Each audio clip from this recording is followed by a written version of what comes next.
saya Rani Kurnia, NIM 23010132334 dari kelas 3 ada 3 TSD. Di sini saya akan membuat video kreatif untuk ujian akhir semester di mata kuliah Pendidikan Pancasila. Selamat menyaksikan. Pancasila merupakan dasar negara dan ideologi resmi Republik Indonesia yang dirumuskan oleh para pendiri bangsa pada tahun 1945. Kata Pancasila berasal dari bahasa Sanskerta, yaitu panca yang berarti 5 dan sila yang berarti prinsip atau asas. Pancasila bukan sekadar simbol, melainkan pandangan hidup bangsa Indonesia yang mencerminkan kearifan lokal, nilai-nilai agama, dan semangat persatuan di tengah kebinekaan. Pancasila lahir dari perjuangan panjang para pahlawan, terutama melalui sidang BPUPKI pada masa pendudukan Jepang. Pada 1 Juni 1945, Soekarno yang kemudian menjadi Presiden pertama Republik Indonesia mengemukakan rumusan awal Pancasila dalam pidato bersejarahnya yang disebut lahirnya Pancasila. Pidato ini menjadi tonggak penting karena Pancasila akhirnya disahkan sebagai dasar negara dalam pembukaan Undang-Undang Dasar 1945 pada 18 Agustus 1945, sehari sebelum proklamasi kemerdekaan.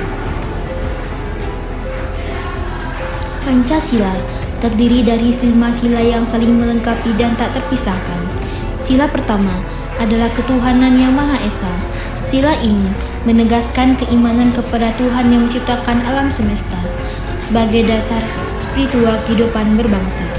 Di Indonesia yang beragama dan berkebinekaan, sila ini menjadi perekat toleransi antar umat beragama. Misalnya dalam praktiknya, sila ini tercermin dalam kebijakan negara yang menjamin kebebasan beragama, seperti diatur dalam pasal 29 Undang-Undang Dasar 1945. Tanpa sila ini, bangsa Indonesia bisa kehilangan fondasi moral dan etika karena segala tindakan harus berpijak pada keyakinan kepada Tuhan. Sila kedua, kemanusiaan yang adil dan beradab, menekankan nilai kemanusiaan universal. Prinsip ini menolak segala bentuk penindasan, diskriminasi, dan kekerasan. Di era globalisasi saat ini, sila ini relevan untuk mengatasi isu hak asasi manusia seperti pemberantasan perdagangan manusia atau diskriminasi gender. Contoh nyatanya adalah komitmen Indonesia dalam Deklarasi Universal HAM PBB 1948 yang selaras dengan sila ini. Keadilan dan peradaban menjadi kunci untuk membangun masyarakat yang harmonis, di mana setiap individu dihormati martabatnya tanpa memandang suku, ras, atau status sosial. Selanjutnya, sila ketiga, Persatuan Indonesia. Ini menjadi pengingat akan keragaman Nusantara yang terdiri dari ribuan pulau, ratusan suku, dan berbagai budaya. Persatuan bukan berarti menghapus perbedaan, melainkan menyatukan kekuatan dalam satu ikatan Bhinneka Tunggal Ika. Sejarah menunjukkan kekuatan sila ini saat revolusi kemerdekaan, di mana berbagai kelompok bersatu melawan penjajah. Kini, di tengah tantangan disintegrasi seperti radikalisme atau konflik horizontal, sila ini mendorong program-program seperti pendidikan karakter di sekolah untuk menanamkan rasa nasionalisme sejak dini.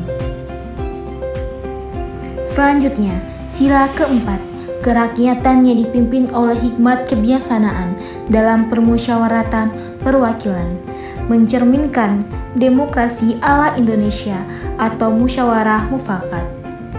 Berbeda dengan demokrasi barat yang sering berbasis mayoritas absolut, sila ini menekankan kebijaksanaan dan kearifan lokal dalam mengambil keputusan.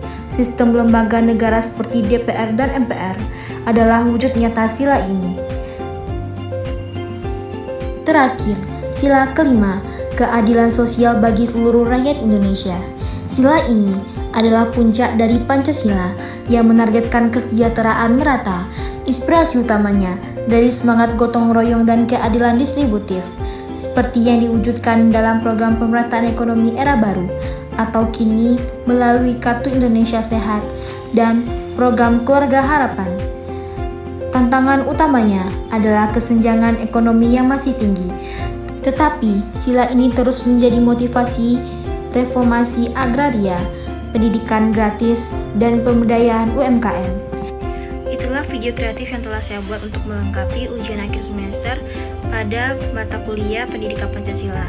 Mohon maaf jika terdapat kesalahan dalam membuat video. Sekian, terima kasih. Assalamualaikum warahmatullahi wabarakatuh.